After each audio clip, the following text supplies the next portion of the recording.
Ali and I will now introduce Dev Jillapalli from the Orphan Disease Program at FDA.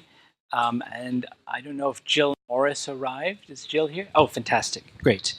And now that you have a background on what the therapeutic landscape is, we'll invite both Dev and Jill onto the stage to speak briefly, and then we'll have a roundtable discussion with Ali.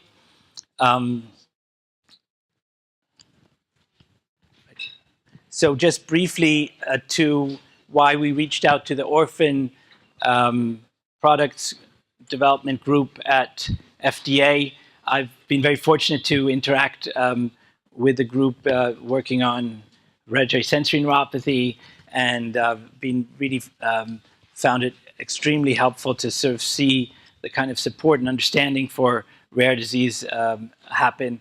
And I thought it would be helpful for the group at large to understand the Office of Orphan Product Development and what kinds of opportunities may exist to advance our own rare disease. Thanks so much, Dev. Maybe you kick it off, and then Jill can join us after for a discussion. So I'm here representing the Office of the Orphan Products.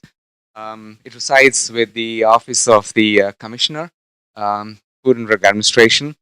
And we have 6 core programs to advance rare diseases, including neurological diseases such as ALD. And I want to share with you these resources that are available within the office. I'm sure a lot of you know these resources, but there may be some that don't know these resources. And so we thought it's a great opportunity to share with you, perhaps answer questions, and then give you more details about these programs. So with that in mind, let's get started. As you know, there are more than 6,800 rare diseases. Can you hear me? I'm having coordination keeping the mic up here and then talking there. So, these rare diseases affect an estimated 25 to 30 million Americans. So it's a big challenge that faces many Americans. There's almost 1/10 of our population that are affected by these rare diseases. So in 1983, Congress created the Orphan Drug Act, which resulted in the establishment of the Office of the Orphan Products at the FDA. And the goal was to motivate the industry to develop drugs and biologics for rare diseases by providing financial incentives. And then these incentives are, and I'll get to that in just a second, but before I go there, so there are 6 core programs that we administer, and they're broadly divided into 2 categories. One of them is called the designation programs. So the 3 programs under that topic are the Orphan Drug Designation, the Rare Pediatric Disease Designation, the Humanitarian Use Device Designation, and then on the grant program side, we have $15.5 million towards the Orphan Product Clinical Trial Grant Program, $6 million Pediatric Device Consortia Grant Program, and that program for natural history, there's $2 million earmarked for that. That's new, and I'm sure a lot of you know that. We called for applications for the first time in 2016, and we funded the first recipients for these grants, and I'll be talking about that in just a second. What I'm not going to cover in this topic, in the interest of time, is the Humanitarian Use Device Designation Pediatric Device Consortia Grant Programs. So let's start with the Orphan Products Clinical Trials Grant Program. So the goal of this program is to support clinical development of products for use in rare diseases or conditions where no current therapy exists or the proposed product will be superior to the existing therapy. And by products, what we mean is oh,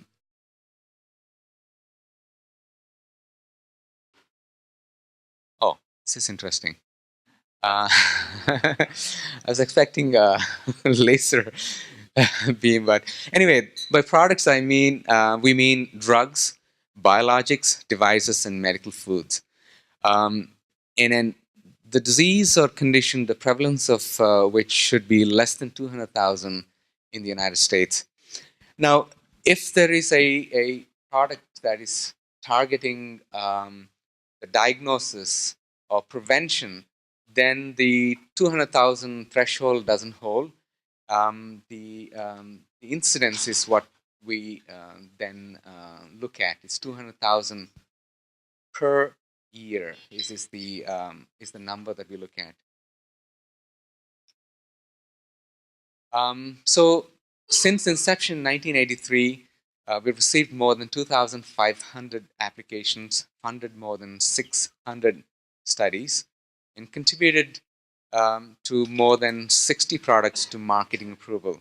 In just the current fiscal year alone, FY 2017, we received 76 grant applications, awarded 15 research grants, approximately 22 million funding were dispersed to those 15 research grants over the next 4 years.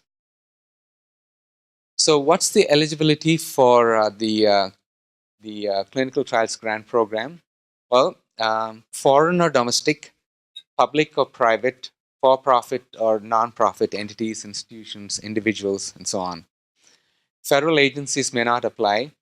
And funding, of course, is dependent upon the scientific merits of the application and the availability of federal funds. So the current funding levels for phase 1 studies, the grant awards up to $250,000 in total cost. So this is both direct and indirect costs per year for 3 years. So that's a total of $750,000 across the 3-year period for phase 1 studies. For phase 2 and 3 studies, we award up to $500,000 total cost per year for 4 years. That's a total of $2 million over the entire project period. The next application due date is February 7, 2018, and you can go to a website for additional information or any frequently asked questions you may have. So the next is the Natural History Grants Program. This, as I said before, is a new OOPD program. We called for applications for the first time in 2016. We're all very excited about it. There was tremendous response to it, and I'll get to that in a second. The goal of the Natural History Grant Program is basically to support studies that advance the rare disease medical product development through the characterization of natural history of rare diseases, including identification of genotypic and phenotypic subpopulations, development and or validation of outcome measures, biomarkers, and our companion diagnostics. Ultimately, the goal is to assist in marketing approval. So, as I said before, the first call for applications was in 2016. We received 89 applications, 83 of them were responsive. This was far more than what we had expected. We were all excited about what a tremendous response there was, from the community and the stakeholders. Out of the 83 that were responsive, these were taken, reviewed by external panel. These are experts, disease experts. They are natural history disease experts. And we also had patients themselves sitting in on these panels. And they scored these panels, and they were ranked by order of the score. And we granted $6.3 million to 4 grants over 2 to 5 years. There were 2 additional grants that were co-funded by NIH, the Therapeutics for Rare and Neglected Disease Program and the FDA. So what's the eligibility? Again, like the previous clinical trials program, foreign, domestic, public or private, for-profit or non-profit entities. State and local governments can apply, but federal agencies may not apply. The funding levels are for prospective studies involving clinical examinations up to $400,000 in total costs, again, both direct and indirect costs, per year for up to 5 years. That's a total of $2 million over the entire project period. And for retrospective analysis and surveys, up to $150,000 in total costs per year for up to 2 years. That's a total award of up to $300,000. Funding, again, dependent on scientific merits of application and availability of funds. Can you guys see? Maybe I'm blocking you. So the next application due date, so this was in some ways kind of pilot for us. And so we're actually right now going through the lessons we've learned in terms of, the challenges we've had, how to streamline them, how to make things more efficient. So we're in that process right now. And so I don't have a date yet for the next call of applications. We're working on it, and as soon as we have it, we'll put it up on a website. So here's the website right there at the bottom that you could access to see to get some information on this. By the way, the applications are submitted electronically through the grants.gov. So the next program I want to talk about is the Orphan Drug Designation Program. It provides orphan drug status to drugs and biologics, which are defined as those intended for the safe and effective treatment, diagnosis, or prevention of rare diseases or disorders. Drugs in this presentation, meaning for the Orphan Drug Designation Program, includes both drugs and biological products. And designation is given for an active moiety, not for the formulation. And that's something that's important to keep in mind. So what are the incentives if you have this orphan drug designation? Well, you have 50% in tax credits of the clinical trial costs. Waiver of marketing application user fee, that's approximately about $2 million. And eligibility for 7-year marketing exclusivity upon approval, and that's known as the orphan exclusivity. So what that means is that once approved and once you have the orphan exclusivity, FDA will not approve another same drug, meaning the same active moiety, for that same rare disease for 7 years. The only caveat to that, and I'll be touching that, is if there is the same drug coming in for the same disease, if it can show a clinical superiority, that would be an exception to this. But I'll get to that in just a second. So as you can see, look at the growth of the number of applications we've received, and the blue is the ones that we've received, and the red are the number of those that we've designated. It keeps growing, and that's a sign of the awareness in the rare disease community incentives, and we're so glad that people are utilizing these incentives that are there. So the designation process kind of flows like this. So the sponsor sends in an application, and then the way you submit the application is you can send. So you can't send it by email, and some sponsors do, and that's just it's going to be returned back to you. You can send it as a disk, the whole application, but it must be accompanied by a cover letter that is signed by the sponsor. So once that comes in, then the Office of the Orphan Products will file that in the database, will send the sponsor an acknowledgement letter, and then they'll assign that to a reviewer,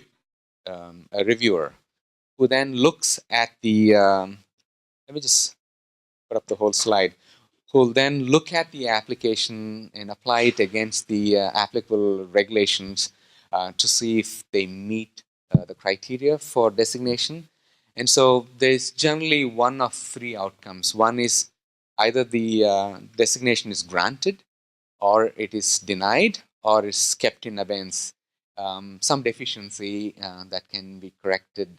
So we send a deficiency letter, and the sponsor can then respond back with whatever information that's needed for that given application. And so once that's done, there is a secondary layer of review, and then the letter is signed to be sent to the sponsor. And as you know, you may have heard this in the press. The new commissioner has imposed a deadline of 90 days for the office to act upon. So if you do receive applications for orphan drug designation, the office will make every effort to send you a letter, whatever the determination is, within 90 days of the receipt of that application. So orphan drug designation is based on a disease or condition, not on indication. And this is really important. So you can have a given disease, and you can be developing different indications within that disease. But the designation is not based on the indication, it's based on the disease itself. So for example, for ALD, it is a rare disease by itself. And so it doesn't matter what indication you're developing, either for the cerebral form or for the AMN, it still would be, it would be designated as ALD. But in instances where you have a disease that is more than 200,000 people, sometimes sponsors come to us saying, oh, we are developing this particular indication, and the subset that would fit that indication is less than 200,000. That would not be an appropriate subset, and I'll get into that in just a second. So there are 5 critical questions that we should that you should be asking. What is the disease or condition that the drug is treating, diagnosing, or preventing? Is the condition or disease rare? If this disease or condition is not rare, is there an orphan subset demonstration? And I'll get into the concept of orphan subset demonstration. Is there a description of the scientific drug and scientific rationale? Is it same drug as previously approved drug for the same use? So what is the disease? This can be challenging, and it kind of evolves. But basically, it depends on a number of factors assessed cumulatively, and it includes what's the pathogenesis of the disease, course of the disease and condition, prognosis of the disease, and resistance to treatment. Resistance could also mean sensitivity to treatment. In other words, does the disease respond to some medications or not? And we kind of put all of this together to try and arrive at what exactly is the disease that the drug is targeting. Is the disease rare? So by regulations, the actual act actually, the orphan disease is defined as less than 200,000 people in the United States. For therapeutic drugs, we look at the prevalence. For vaccines, diagnostic, and preventive drugs, we look at the incidence. So it should be less than 200,000 per year. So an orphan subset. So if the disease is not a rare disease, and the prevalence of the disease is more than 200,000, you can still come in for an orphan drug designation for what we call as an orphan subset. Now, this is not an arbitrary, carving out of that, non-rare disease. It has to be based on a certain characteristic of the drug. So you can't make the the orphan subset determination outside of the drug. And you have to have the drug intimately involved in making that calculation. So the way you look at it is, are there some characteristics of the drug that would make it useful in that subset, but not useful in the remaining complement of that subset? And that's the critical element. And if that subset is less than 200,000, that would be an orphan subset, and then it would be eligible for orphan drug designation. So the scientific rationale. So again, as I said before, you have to provide in the application a description of the active moiety. And the scientific rationale should establish a medically plausible basis for the use of the drug in that rare disease or condition. So what is the scientific rationale based on? The strongest evidence of scientific rationale is the clinical data. And it doesn't have to be studies that are positive by the usual criteria of p-value 0.005. It doesn't have to be that. All we're looking for is the drug used in patients with the disease? And it can be case reports. And if you have some of those case reports that show there is some promise, there's some improvement, that could suffice for scientific rationale. In the absence of clinical data, we do accept animal models of the disease. And I know Dr. Eichler mentioned that AMN has a mouse model, but not the cerebral form, or maybe the other way around. That's correct. So if you have accepted animal models of the disease and you're using your drug in that animal model, and you have data to show us that there is a plausible basis for expecting the drug to work in people, that's good enough. And in the absence of clinical data or the animal model data, in rare cases, we do accept in vitro data with proposed mechanism of action, pathogenesis of disease, and you have to make a real good case that based on the in vitro data, that there would be an expectation, reasonable expectation that the drug will work in the disease. So the same drug, remember I told you that if a drug is already approved for a disease, FDA will not approve the same active moiety for the same disease for 7 years. But if a sponsor comes with the same drug, and then the same drug, there is a regulatory definition of that in 21 CFR 316. Let's say a sponsor comes with the same drug, but the same indication. There is one exception to approval, and that is if they can show that this same drug or this formulation is clinically superior to the one that's already been approved. And then by clinical superiority, you have to show it either has greater efficacy, greater safety, greater effectiveness, or a major contribution to patient care. If you can demonstrate this, it can still be eligible for 7-year for approval. So let me get into the Rare Pediatric Disease Designation Program. So under Section 529 to the FDDC, and it was amended in 2016 by the Advancing Hope Act. FDA awards priority review vouchers to sponsors of rare pediatric disease applications that meet certain criteria. Now, what are these priority review vouchers? So let's say a sponsor comes in with an application for a rare disease. They automatically get a priority review designation if serious and life-threatening, which means that the FDA does the review within 6 months from the time the application comes in. So if they have this rare pediatric disease designation and meet other criteria, they are given, and the drug, their application is approved, they're given a voucher.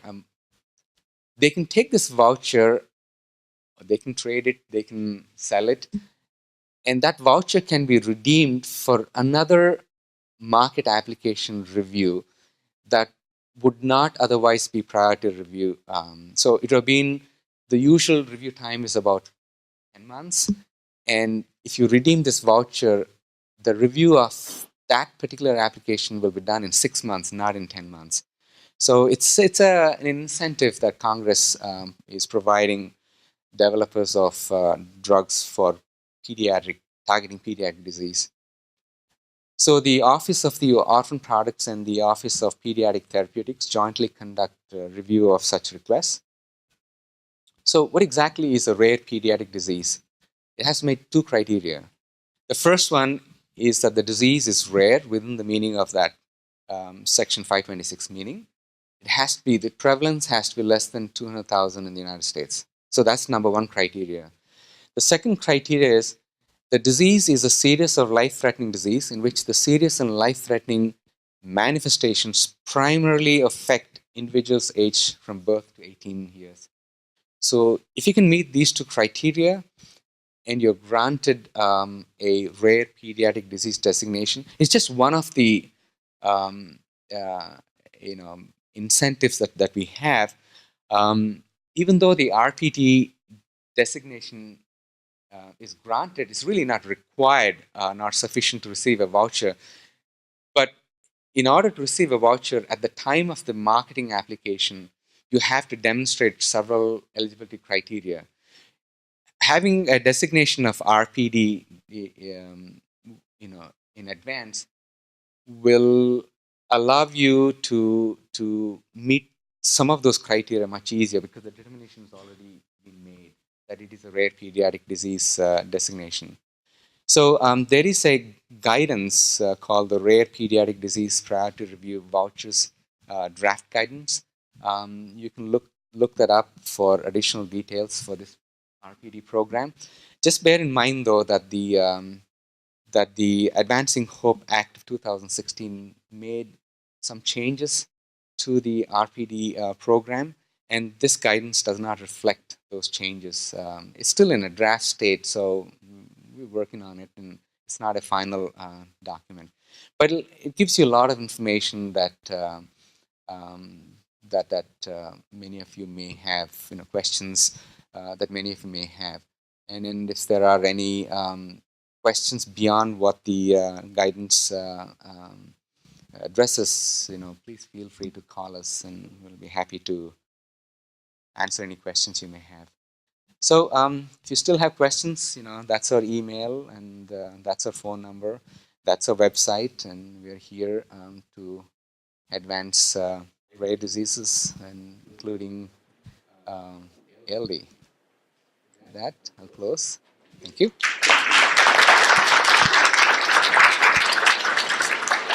Questions now or later? I think we'll do later. I think we'll ask Jill Morris to come up, and then we'll have questions for both Jill and Dev after her presentation. I think that makes most sense. So very happy to introduce Jill Morris, who's Program Officer at NIH and really a resource for all of us trying to advance rare neurological diseases. So I work at NIH, so the National Institute of Neurological Disorders and Stroke.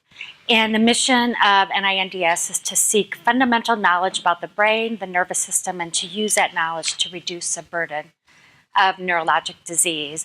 And our director is Dr. Walter Koroshetz. If you want to know the latest thing that's happening at NIH, he actually has a blog. He doesn't write anything personal on there, but you can get the latest updates on the newest things that are happening there. So I'm a program director. So the way NIH is organized is that it's a very horizontal structure, and we have Walter, and then the director of extramural research, and all the program directors. And program directors at NIH are just assigned disease areas, and that's their grant portfolio. So I have the lysosomal storage disorders and the leukodystrophies in my grant portfolio. And so what is my role? So I act as an advocate of a scientific area. So I'm responsible for interacting with scientists and help them get funding. So I listen to their grant reviews. I talk to them before they even submit. I talk to them about funding mechanisms. I talk to them after their grant reviewed and give them a feel for the discussion during the study section meeting. I talk to them about whether or not they're going to be funded. Usually that's the first question, even before they want to hear the reviews. And then after their grant is funded, then I administer that grant. So I read their progress reports, I talk to them at meetings, and so forth. My other roles, I interact a lot with advocacy members. And because I find that the advocacy members and the patients have an idea of where the real gaps are and where things need to be funded. So we make an emphasis on interacting with advocacy. So every year we have a nonprofit forum where advocacy members come and interact with each other, which is extremely important, and interact with NINDS program staff. And actually it's advocacy members that play a huge role in the agenda for that meeting. I also work with investigators and advocacy to identify gaps, and then hold workshops to discuss how do we address these gaps? How do we move the field forward? How can the investigators collaborate and work together? I interact also across NIH, so I have a number of programs that I'm involved with that involve multiple institutes. One of them is the Rare Disease Clinical Research Network. I don't have any slides on that, but that is a large program, multi-institutional. It's run through NCATS, and where we fund large clinical research for natural history studies, biomarker discoveries, clinical trials. And it's specifically for rare diseases. And that it's just been announced that is going to be renewed.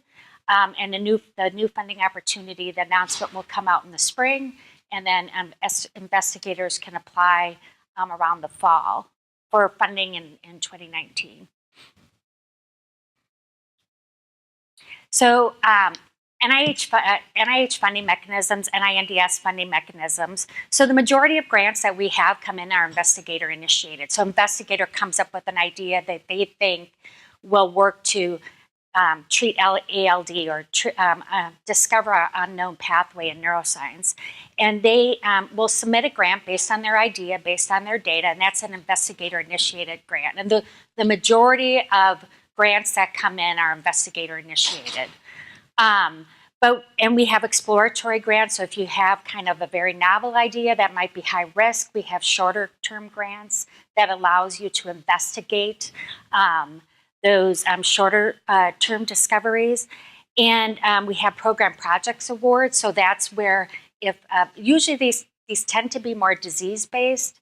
So if 3 investigators want to do a large project that will synergistically work together to move a field forward, they can submit a grant that will be $1 million in direct costs per year, and it will fund 3 projects and 2 cores. And these program project grants are really designed to accelerate the field forward faster than it would be if those 3 investigators applied on their own. So the projects should be interactive, the investigators should be collaborating, and it's really meant to accelerate the field. Then obviously our future scientists are very important, so we have a whole series of training awards.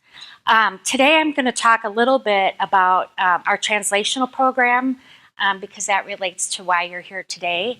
I do want to note that we have small business grants. So small business grants with the federal government is a congressionally mandated set of money.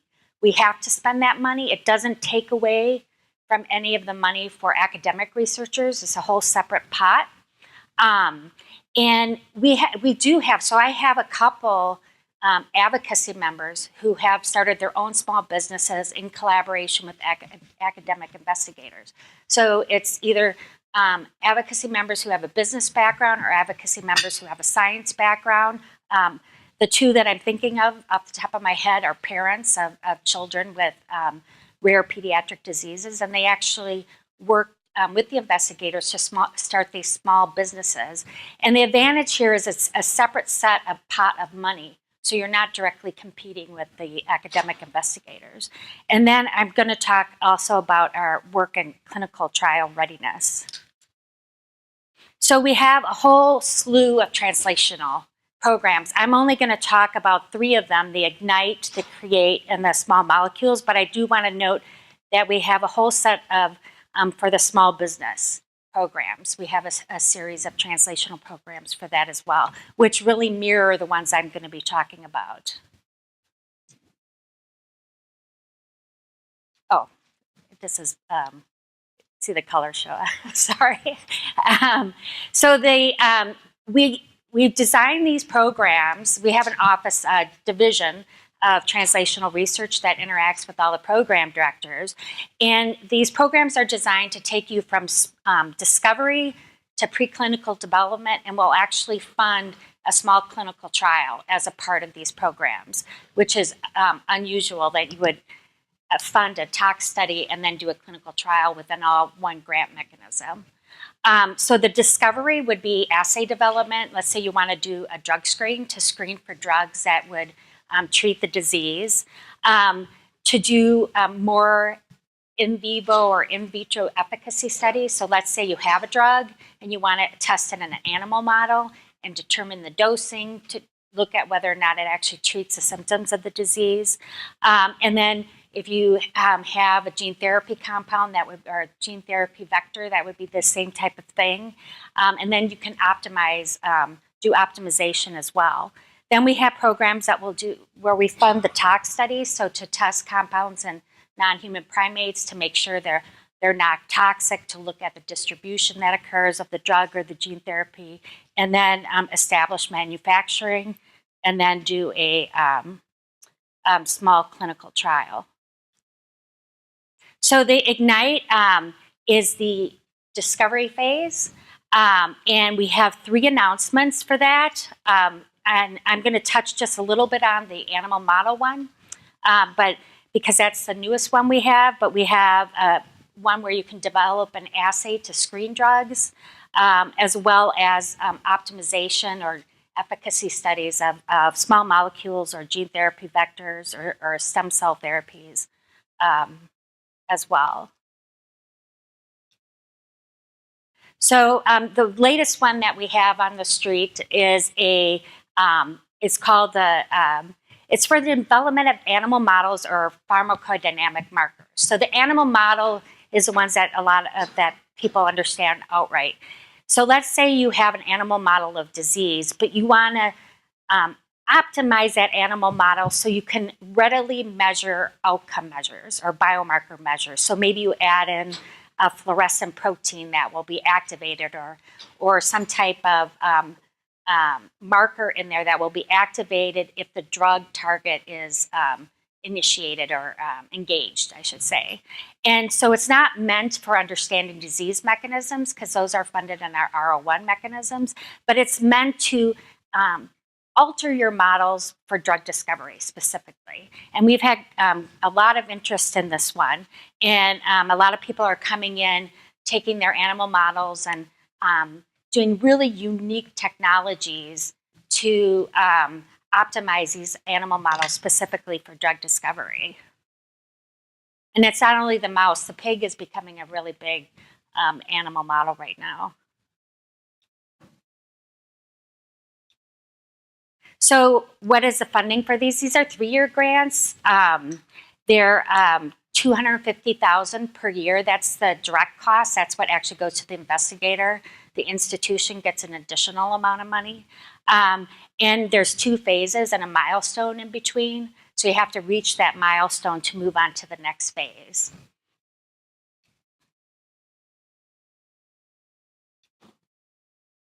Then we have the Create Bio. So after you do all of that, then you move into the later stage. And the Create program is specifically for biologics. So gene therapy, stem cell therapy, gene therapy and stem cell therapy, and antibody therapy, anything that's a biologic, so not small molecules. And we have actually 2 tracks for this. We have the discovery, where you still have some optimization to take place. And then we have the development track, where all you need, that you really have your gene therapy vector, and you want to make sure that it's not toxic. So you need to do tox studies in that non-human primate, which are very expensive studies. You need to make the vector. And making a vector for gene therapy typically costs over $1 million. So once you have developed this vector, you have to produce it for injection into a human. And it's a very expensive process. And then working with the FDA to get your IND approved, and then to perform a small clinical trial. And that will all be funded under the development track. So just a comparison between the two. So the discovery is where you still need to do some optimization, and the development is where you have your vector and you want to do some IND enabling studies. The budgets on these, for the discovery, it's $500,000 direct cost per year.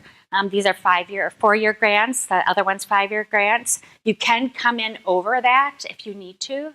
But you have to get approval beforehand from us to come in. The UH2, UH3, so for the IND enabling studies, since they're expensive, it's $1 million direct cost per year for 2 years. And then that's for the UH2, so the tox studies. And then for the UH3, then it goes up to $1.5 million a year, because these are very expensive studies.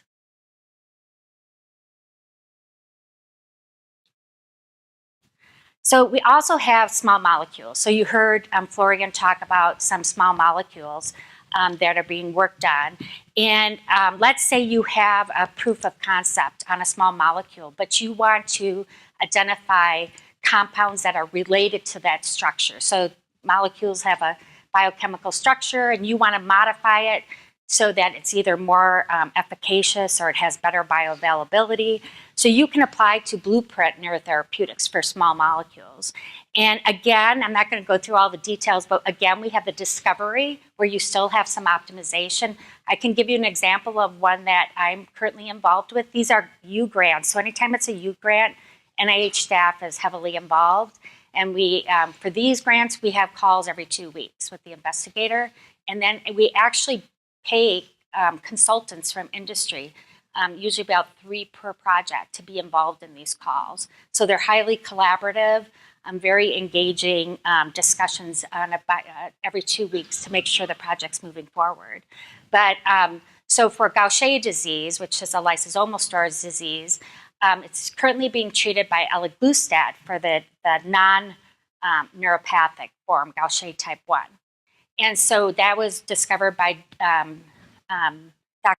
at the University of Michigan. So now he has a project to modify that molecule, the eliglustat molecule, to cross the blood-brain barrier better, and then to be able to treat the neuropathic form of the disease. And so currently we're working with Dr. Shaman to modify that molecule. So it's a combination of a lot of chemistry, and then we pay a contractor to actually make the organic compounds.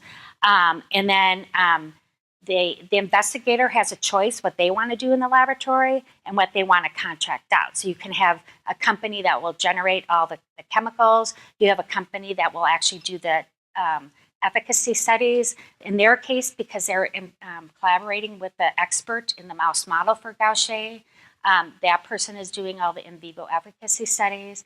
And so it depends on, it's very flexible on what you need to do. And again, this will also fund small clinical trial at the end of it. And these are all milestone based, so you have to reach your milestones in order to move forward. But we really try to work with the investigators. We don't like cutting people off. So we try to work with them so that they are successful in reaching their milestones. And again, this just shows that it's a team. So it's just not the investigator out there on their own. It's NIH people, and it's industry consultants that all work together to do all these studies to move a small molecule forward. So just a few points. This is mainly for investigators to contact us early. So especially with these programs, some investigators recently told me that they thought they couldn't contact us before they apply. They absolutely can contact us before they apply, and they should. And what I do with my investigators is I have them send me a draft of their aim, and then I set up a phone call with the translational group. So there are usually like 3 or 4 of us on the call, and we'll go over the aims with the investigator. We'll talk about what they're thinking about milestones, and then give them an idea of what we're looking for and what reviewers will look for, because we listen to these reviews 3 times a year, so we get a full, good idea of what exactly they're looking for and what's going to go forward and what's not. I don't know if it's me, but am I supposed to be pointing it over there? So I do want to mention we have a clinical trial readiness for rare diseases. So this program was established in 16. You can tell what year by the PAR number, 2016. And this is a program to validate biomarkers in multi-site.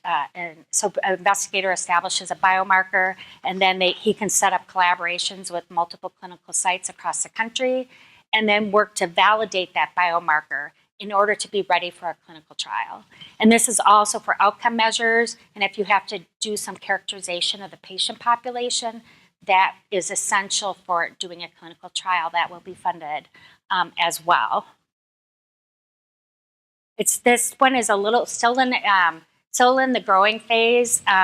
It's going to probably be reissued and modified, but it's moving forward. So it's specifically for rare diseases. It's designed to do what you need to do to facilitate a clinical trial. And again, it's for biomarkers, outcome measures, patient cohort characterization, testing of recruitment strategies, and you can actually do a project that's ancillary to an ongoing clinical trial. And these usually come in over the $500,000 cap. They're reviewed by an NINDS study section, so we have our own review office. They're milestone-based, and the idea behind this is at the end, you would have the tools that you need to have in place to do a successful clinical trial.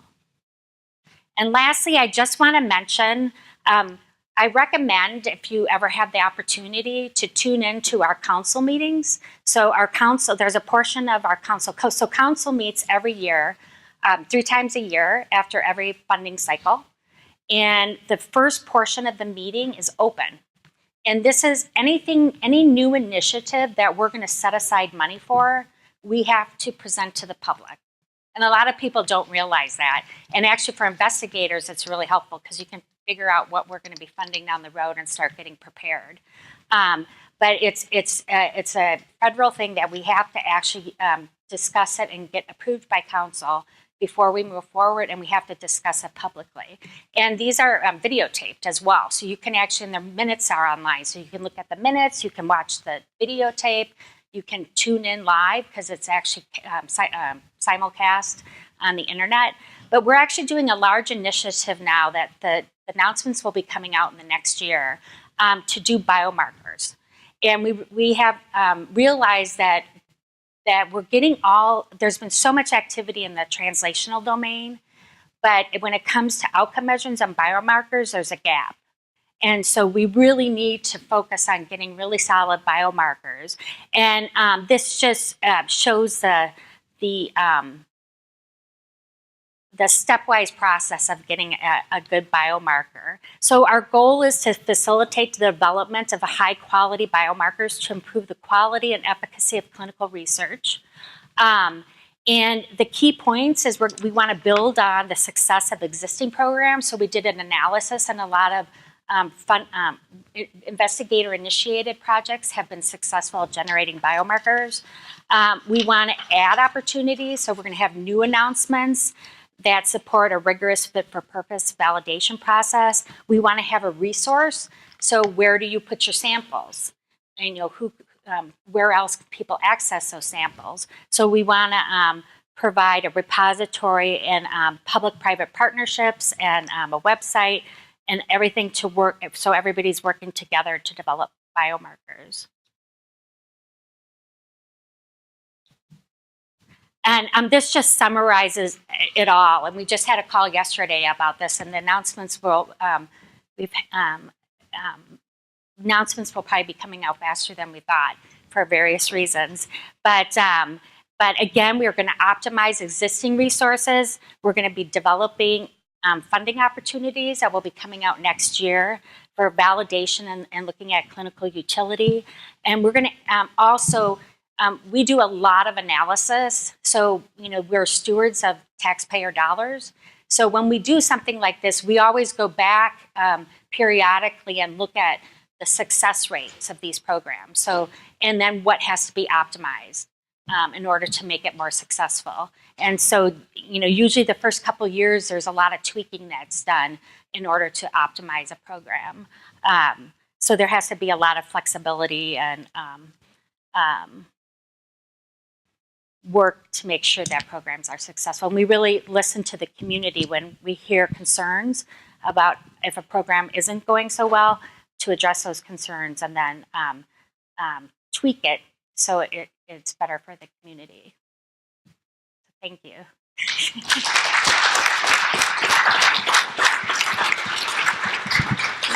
Okay, great. Maybe we can have you both come up. If you want to sit or stand, whatever works easier. And yeah, so thank you both for the very insightful talks. It's always nice to see the dollar sign. I think one of the, maybe to kick off this conversation, and I'm sure there's a lot of comments here, but I just may want to mention that perhaps that, we did apply as a consortium, not twice, for the big program that you talked about, the UO1, and unfortunately didn't get funded both cases. And so it has appeared to us to be a little challenging because it seemed like that, we thought in the first round we had addressed the issues that were raised, but it was like the second round was a completely different comments. Right. How far is it? Are you, for instance, or the chair of that study section, able to guide as to, when I see another study section, I often see that people say, look, this is what the previous guys had said, so you shouldn't really not come up with new things. So I don't know how far that plays a role there. So actually it plays a huge role. So actually the chair is going to be switched out because we do listen to the comments. So for that particular PAR, this is a clinical trial readiness PAR.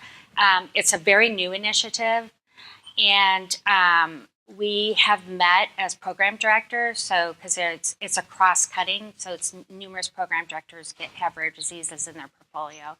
So we have met after each review. So we all listen to the reviews, and we've met after each review, and we've discussed concerns that we've had, either if we feel that the reviewers aren't quite getting the purpose of the project, or they're emphasizing one element too much and not enough of the other. And so we do, and it really helps to hear from the investigators what their concerns are, because then, we can try to work.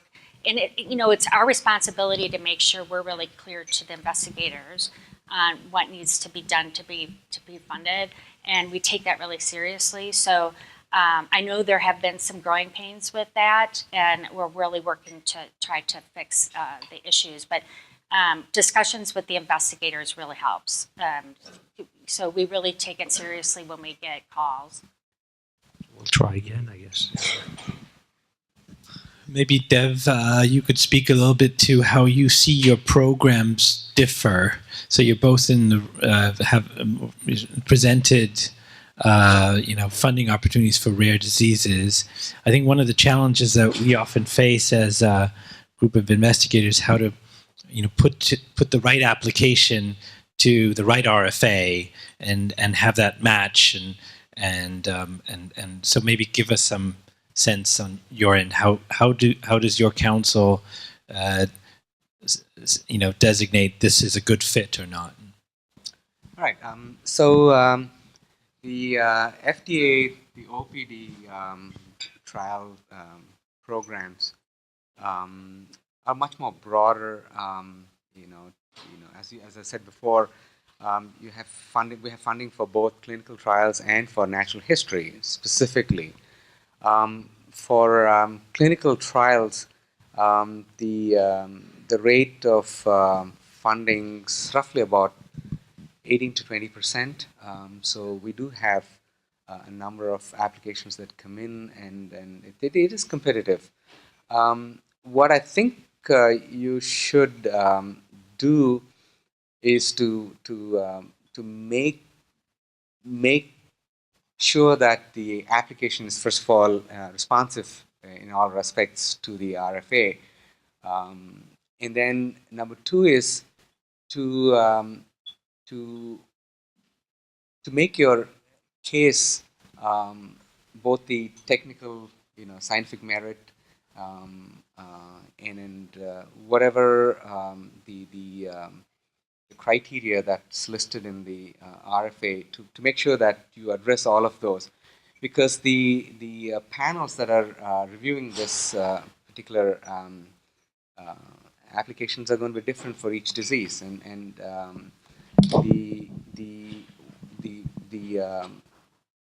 the summary statements that are sent out to the applicants after the review is done. Let us say there is some deficiency and you're coming back for resubmissions.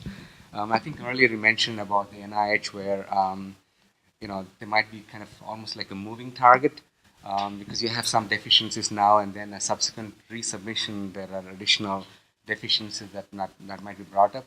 What we try to do is to try and get the same panelists were there that reviewed the application earlier, so there is some sort of consistency.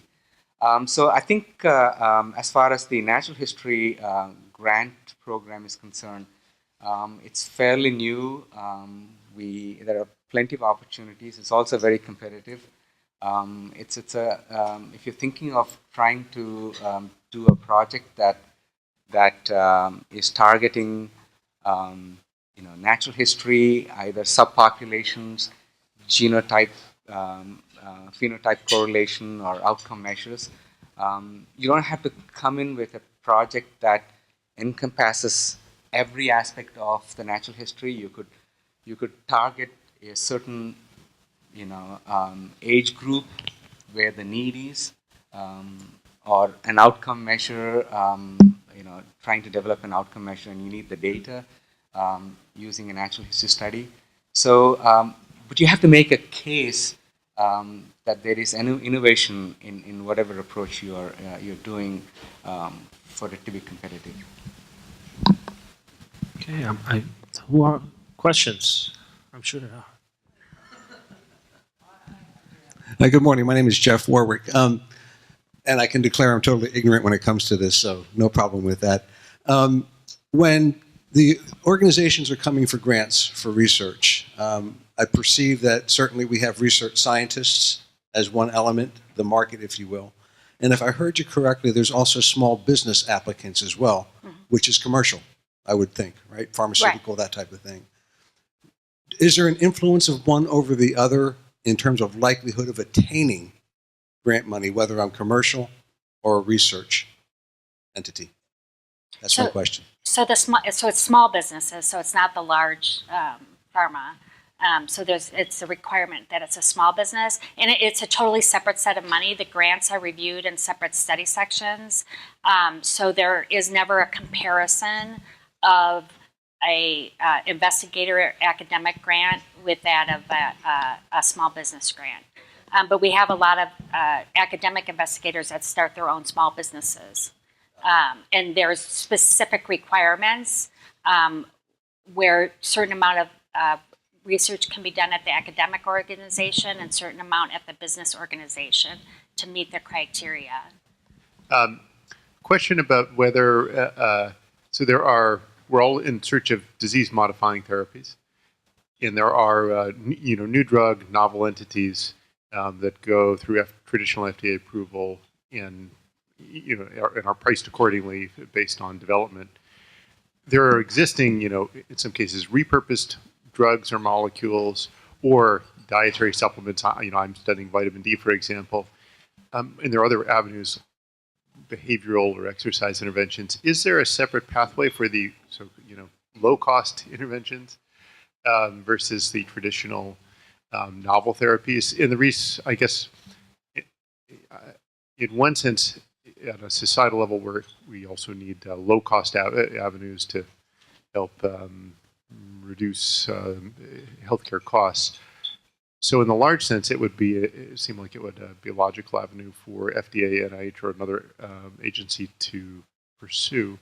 Does it exist at the NIH or FDA? I don't think that it does, but perhaps you can comment. So there is this actual whole separate institute at NIH for alternative therapies. So the government is full of acronyms, and at this moment I can't remember the acronym.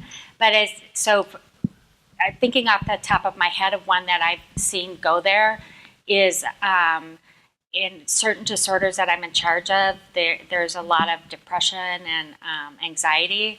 And so there was a specific application coming in looking at relaxation methods, and that like an alternative form of treatment that's not your typical drug discovery type of therapy, and that went to that institute. I don't know if it's NCAM, I can't remember off the top of my head the acronym for that institute, but there's a whole separate institute for that. And certainly we fund things like, obviously, the work that you're doing is funded, and that's obviously a already developed drug and a supplement, I should say. So. Thank you. How does your funding look for this year? How does it compare to recent years? And how can patient advocates help you on the funding battles? So that's a great question. So we currently don't have a budget for FY 2018. So the Congress and the President need to work to generate a budget. I'm not allowed to say anything political. But yeah, so we're on a continuing resolution till December 9th. And hopefully the government won't shut down, because that's very stressful. And it's really stressful as a government employee. But we hope that the budget may go up a little bit.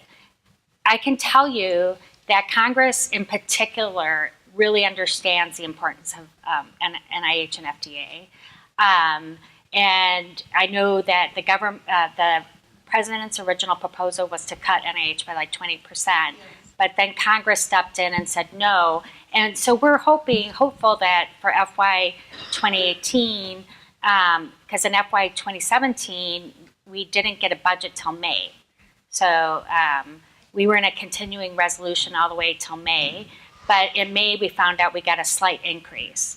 And then that allowed us to actually bridge numerous grants to help investigators who were low on funding and bridge them for a year.